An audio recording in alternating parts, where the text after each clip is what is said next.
Hello everyone. Hello. Nice to meet you. So this session is for my company, Microsoft, but I also do community activities as a OpenStack Korea user group. So let me start. Now I work in Microsoft Korea. I work closely with all Asia Pacific region, including Vietnam, Singapore, Indonesia, Malaysia, New Zealand, and so on. So today my talk is related with some open source and app modernization for developers.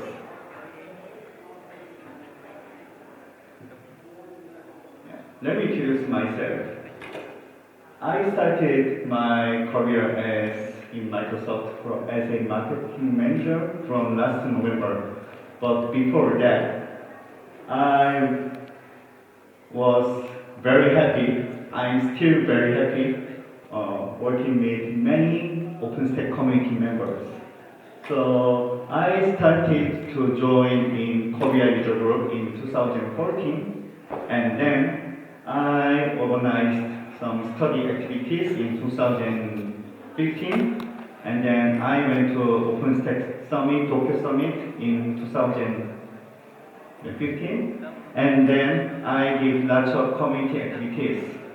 So, and then in 2016, so September, then I started as a project team lead on internationalization.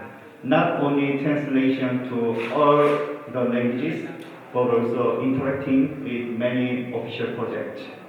And now I'm doing also as a Korea user group leader in OpenStack. And at the same time, then from my role, I meet so many community members, not only in Korea, but also other Asian region. For example, then I was here on last March at Future Now Hanoi. It is a Microsoft event. At the time that I had one presentation, so I met Vietnam community organizers at the time. And then thanks to such kind of good relationship that I could come here, it was very great. So before starting my talk, I would like to encourage all to collaborate with many community members in Vietnam plus other countries. It is very fun, and it gives me lots of insight or lots of lesson learned. So please work with many communities. This is the summary I want to tell today. So now many developers are experiencing cloud plus containers. So then I want to explain that how those are important aligning with open source activities. Sometimes then I will include some presentation from my experience in OpenStack, but however since my presentation is for my company, I will usually try to explain some open source perspective in Microsoft. Before going further, that is my picture on last Saturday. And this is my company's character, raccoon, the name is Beat. So please take this picture. This is for the today's slide. And also please visit MS Docs and learn and experience more community activities. Yeah. Okay. Let's start. So, yeah. when I started my programmer journey in 2005, I first implemented some .NET applications. But however, after 1 year later, in 2017, 2007, and then I started to develop game server applications using C and C++.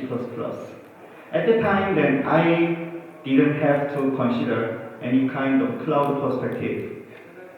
Just how to accommodate many number of game users. For example, 1,000 users from login server or actual game server, or in real game server, then 500 attendees users would be concurrent users would be sufficient, or and so on. In 2012, and then I took my master degree working with computer network management. At the time, then I learned cloud a lot with also OpenStack. I installed OpenStack in my university. It was so difficult, but I learned a lot. But after then, when I came back to the companies in Korea, then I saw that lots of companies were changed to work with clouds. And today, then also relatively lots of companies in Korea are trying to work with containers. But when you experience cloud or containers, and then you need to consider, it depends on different companies. For example, for startup companies, it might be very small, so that they want to start to develop something new. In this case, then they don't have to consider migration things. But however, then for some relatively middle or large companies, then they already develop their applications with on-premise or non-cloud environment, and then they now really want to migrate to cloud or container area, but they feel those kind of challenges. For example, how to move to without some worry on infrastructure. Working infrastructure with on-premise and cloud are quite different. In cloud area, then you might need to consider elasticity or scalability. And also, then, depending on some companies, in Korea, for example, then still hospitals and bankings and credit card companies should use private cloud. They should not use some part of public clouds, especially for their own domain area. In that case, then they might want to design hybrid cloud, making use of both public and private clouds. And then how to design to use hybrid cloud, and also then those companies, hospitals or banking companies in Korea, still consider how to manage their security, and also cost. Cost is always a problem. But in this case, then you might need to think about the difference between migration and modernization. So, sometimes it's better. So for migration, then it is a kind of just redeploying your application to the cloud, or then doing some minimal change to work with cloud. But however, then for modernization means that how to react your applications better with cloud or container environment. For example, then although migration is not easy, it is still difficult. And then we usually refer migration as just moving your apps to the cloud. And it should work, ideally. But however, there might be several additional challenges. But for modernization means that, for example, how to split your existing applications into multiple components. For example, two serverless applications or into number of containers to react different usage. For example, then for login, you can divide into multiple small applications. For example, from one big application into very smaller applications for login, billing, or front-end part, back-end part, database part, and so on. This is related as a kind of modernization, because by splitting into multiple components, each component can react For example, let's suppose that there are many login users, but other component is fine. Relatively, billing is happen after successful login or after successful web page visiting. In this case, the login server would be popular, and then in this case, then just you might want to just scale login servers. But for migration perspective, you need to scale one big application. It might take very long to accommodate scalability. To scale one big application into multiple instances, it might take 5 to 10 minutes at least. But if after modernizing, then you can just scale login servers with less number of seconds. That is a kind of differentiation between migration and modernization. And thanks to this, lots of applications are already moved to cloud, and still, relatively lots of applications are converting to cloud or have willingness to move to cloud. And then let's divide into several aspects on today. For example, rapid innovation and microservices. As I explained, some companies move to modernization journey, but in this case, and then it depends on their company's situation. Some companies just want to lift and shift. Lift and shift means that just moving your applications or virtual machines into the cloud. Refactoring means that small changes on your apps to the cloud. Re-architecting means that to develop for better applications for cloud-native environment or serverless environment.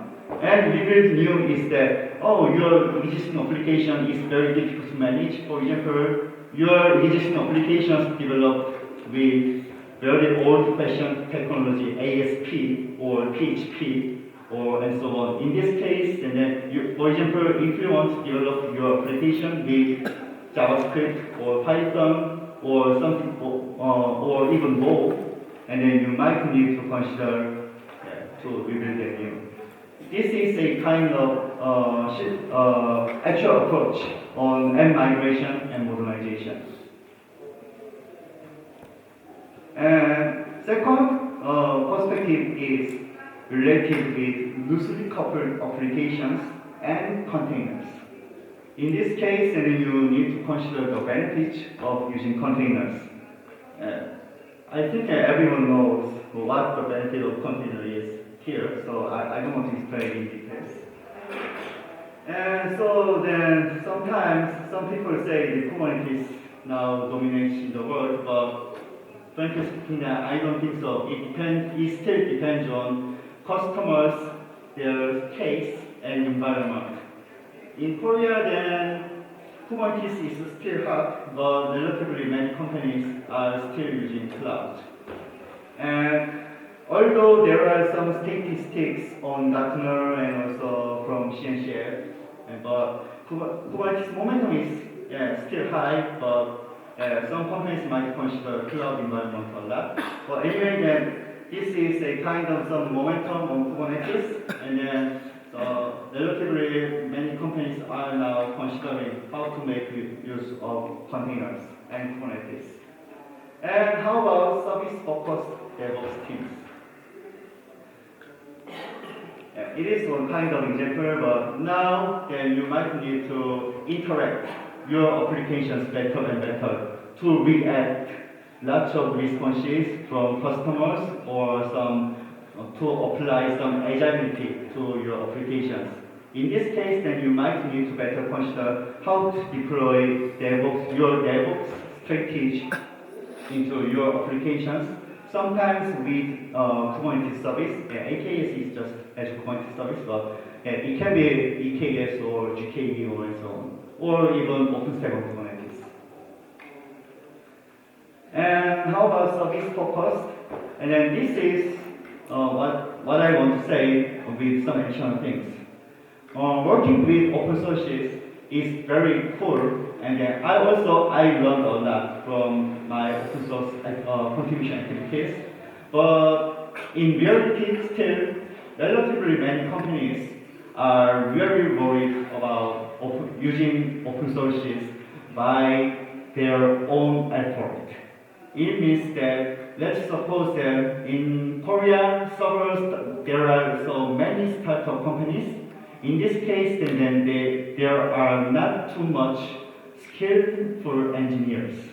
And then they still feel very difficulty on making use of OpenStack or containers. But the companies really want to make use of open sources with guaranteeing their security or some enterprise grade to scale in future. In this case, and then you need to consider how to work with open sources with better security or better grade, such as enterprise grade. And I want to explain how such innovation with open sources work. I want to say that it can be divided into doing yourself or managed. Doing yourself means that, for example, then you can download all of OpenStack source code using, for example, using DevStack, or you can download from Git repository to your local computer, and then you can start to install by yourself. It would take long, but it will run a lot. For example, then for me, as a Korea user member, then in 2014 and 15, then I really learned a lot working with community members. Not only from installing OpenStack into DevStack, but also I learned a lot. For example, what are namespaces and how namespaces worked in details with lots of OpenStack components or some network components such as Neutron, and also how to install Open vSwitch better in OpenStack environment and so on. Such kind of details might be very difficult to learn when you experience just use open sources or commercial software. Then it gives you lots of insight, greater insight by doing yourself. But sometimes your companies push you. Yeah. For example, your manager really wants to see the result on working with Kubernetes by next week or three weeks later. In the case, you might don't have enough time to study all the details. In this case, the managed service would be also a good idea. I think both have advantages and disadvantages. I can tell that DIY is always best, or that I can tell managed services are always best. But however, please consider with such kind of perspective.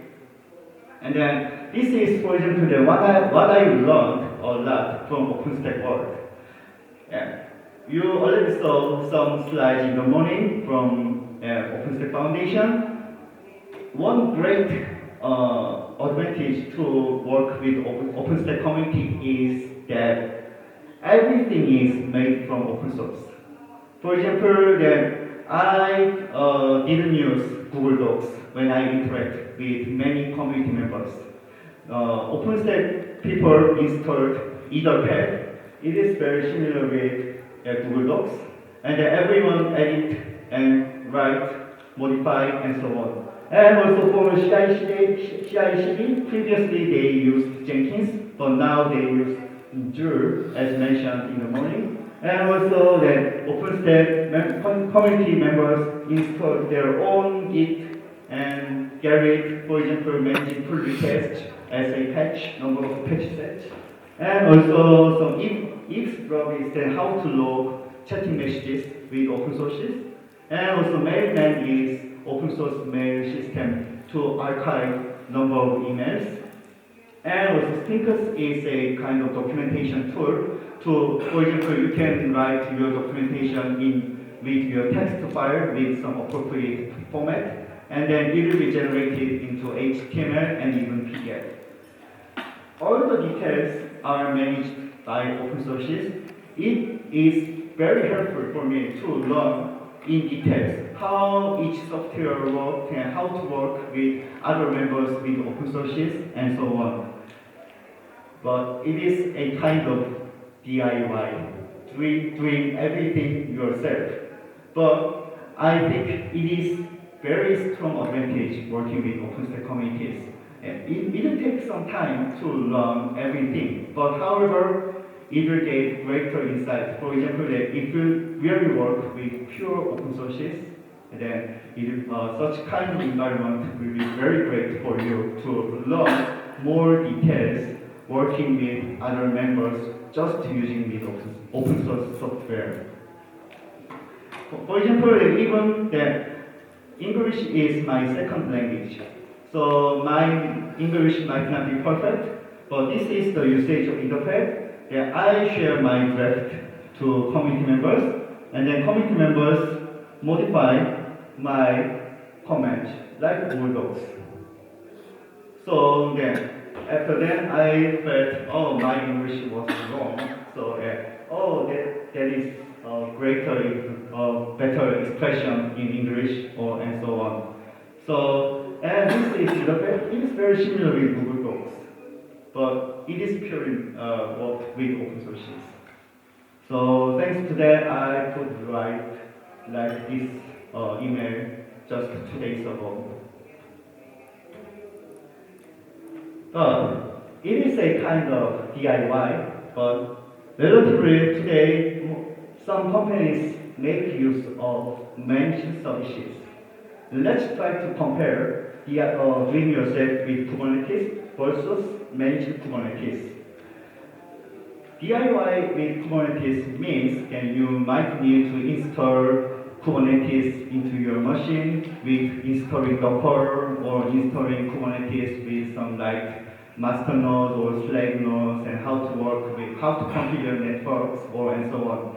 It might take long, and sometimes then you might wrongly configure something and then it will be painful in production environment. But however, managed Kubernetes means that now not only Microsoft but also other vendors manage Kubernetes open sources using their effort. So then you can go to, for example, Azure, then click new Kubernetes managed service, and then Kubernetes service will be ready.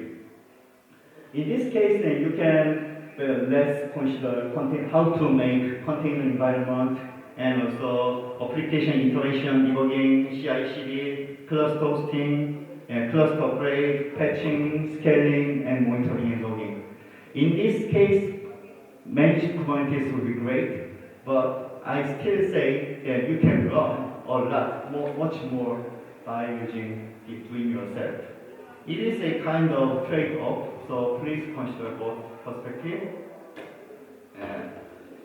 And this is just some slides from my company, but however, it is a kind of advantage. You don't have to consider how to install all the details. It will be just prepared within 10 or 20 minutes, less than 10 minutes. So then you don't have to consider such kind of details, and it will be considered from another company. So in this case, then please consider managed services. And also then it might accelerate your better environment to add modernization journey or better migration journey.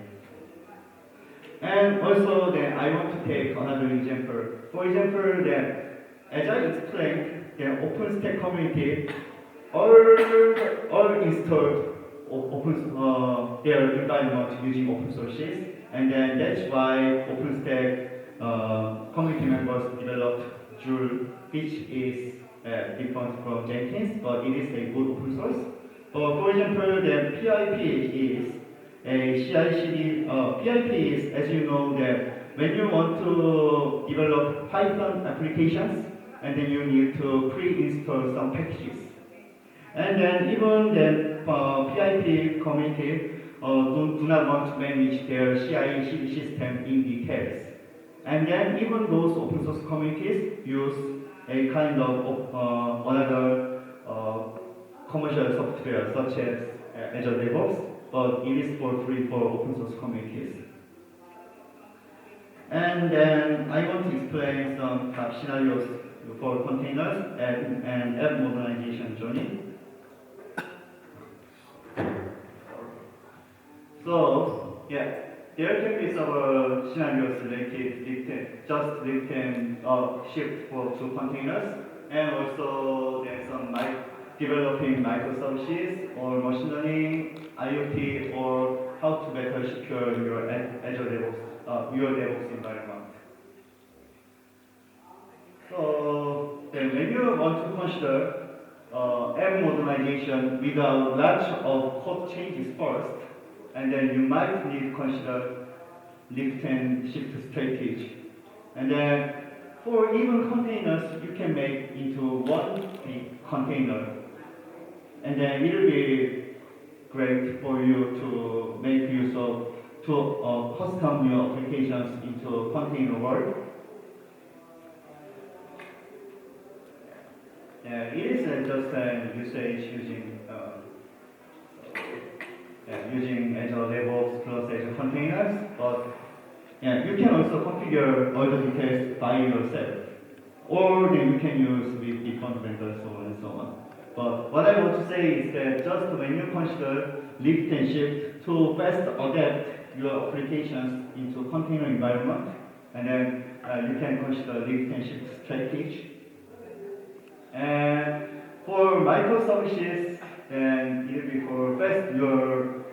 great for your faster app development plus fast react to customers' demand. But however, then considering from monolithic one big applications in your environment into many smaller applications is not easy. It might take more time, but after app modernization, that very small number of people are involved in each app component, and then they might react very fast from customer demand, and also for container environment or cloud environment, and then they might react very quickly. For example, if there are lots of bottlenecks on login servers, and then containers can do auto scaling very fast. Okay, it is a kind of capabilities. And for data science, and then it is a kind of some making use of machine learning, even containers. For example, when I meet some community members in Korea, and then even for example, that 3 weeks ago, there were data science conference with 200 people. At the time, then relatively 30% of attendees wanted to consider how to develop their data science and machine learning applications using containers environment. So traditionally for machine learning and data science people, then containers were not important. But now, they now want to run more on containers. So it will be also a good example of how to make use of containers and cloud environment for data scientists and machine learning guys, and so on. Yeah. And that is just one example of making use of Azure Kubernetes service. But however, it can be your Kubernetes service environment and so on. And this is for IoT. And then I want to say that it is so surprised when I work with in my company, because that as you already know, the Kubernetes started with 3 developers from the world. About 3 years ago, one of the founders moved to Microsoft, and then he now pushed lots of changes on Azure cloud computing environment to adapt containers. So last year, then for example in Azure, then now IoT supports containers. So it means that for machine learning, then you can develop your own machine learning models, and then you can convert into containers. And also for IoT, then for big processing, then you can convert your conversion apps into containers, and then it can be deployed into Azure IoT Edge or and so on. So not only traditional area, for example, infrastructure area, to how to consider to move from on-premise environment into virtual machines or cloud computing or container environment, but also then that in lots of domains, and then migration and app modernization is happening. So then this kind of IoT environment is for better scaling management, scalable management on IoT area. And for Azure DevOps, and then it is one example of how to secure your DevOps environment better. Yeah. So in Azure, there are lots of services to consider better security, not only security on your source code, but also then there can be some additional key and chains to better protect your container environment.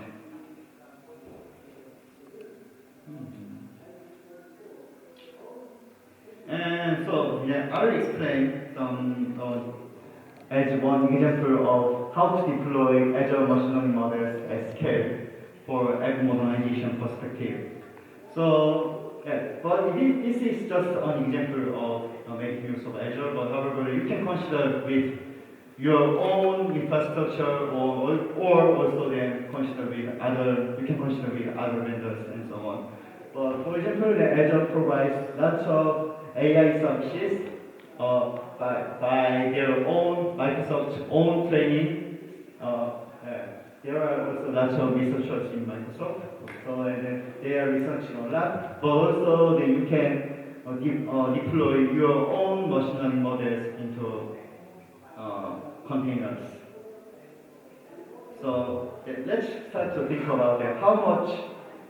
Let's start from the question. How much is this car worth? When I came here, then I found that there are lots of cars, and then I want to know that. Oh, then how much is each car in this case? And then it can be trained by preparing lots of data, and then by training and building your own models, and then deploy into cloud or your own environment, or and so on. So, if preparing data means that you might need to find lots of unstructured data. For example, for example, yesterday I thought that I saw more than 300 bikes. In Vietnam, there are lots of bikes, so that I sometimes scary. Why bikes are moving, even car is not moving, and so on. But in this case, and then I don't know which bikes are expensive, or which bikes are from Grab, or which bikes from individuals or from companies, and also for which cars are from Grab, or which cars are from taxi, or and so on. But those kind of data might be very unstructured. That was my brief observation, but for example, if I brought my own camcorder to take lots of oil pictures or videos, then I could count how many numbers I really saw yesterday. So it is a kind of to convert from unstructured data into structured data. How many numbers I saw for doing how a camera recorded, or what type of cars I recorded, or whether it is bike or bicycle, or some bike from Grab, or and so on. And then how to build and train your model. For machine learning experts, then it can be extracted like this, from X to Y. Then let's suppose that you want make your own model based on car brand and year of make and mileage is how many kilometers from the car. And then based on this, you can learn, you can do some learning phase to develop your machine learning models, and then you can find the car value. So in this case, with your first iteration and ninth iteration, the accuracy was just 70%, but after more iteration, then it can be like lots of trial and errors, then you might enhance the number of accuracy. And then it means that without using container, then it might take very long. What I mean is that if you want to just change some parameters or values, and you might want to redeploy all the things. So let's think about some better scalability with lots of data, and then you can consider also SQL or also some other data lake solutions. And then you can build and train your own models and deploy your models. In this case, so I want to say is that after more iterations, then the accuracy might be greater and greater. But to redeploy your applications into virtual machines, it might take longer and longer and longer. Then let's compare two groups. One group is that one group just used their own computers, and then to develop their training model, then to execute their learning model, it might take 1 day. Then for other groups who use virtual machines using GPU, it might take faster, but it might consume lots of money. Then using containers means that you can quickly deploy to containers, and the containers, since containers is light, it can take fewer number of minutes or hours. It might save your also resources and time. So in this case, then you can consider lots of different services. Okay, so let me close today's talk. So there can be lots of journey with cloud and containers with open sources. So for me then, one of the great things for me is that I now meet many community members in Korea and also other countries like Vietnam, also Singapore, Philippines, and so on. But in that case, their requirements and their demand on migration and innovation were quite different. But what I want to additionally say is that please also consider open source environment.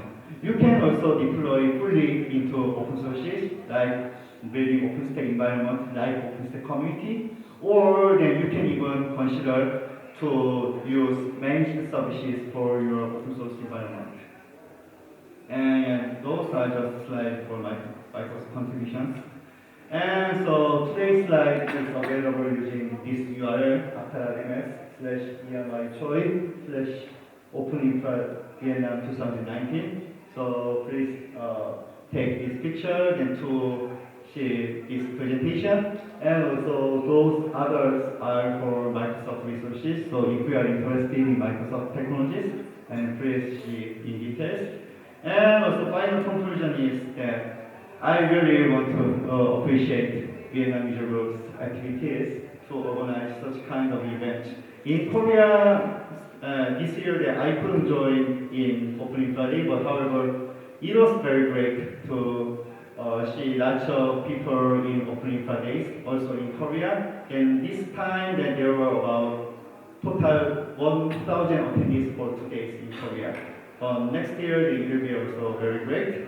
And also, I really hope that Vietnam Opening Fridays will be successful this year, and also next year, then I really hope that there will be more collaboration with Korea User Group. Okay, thank you.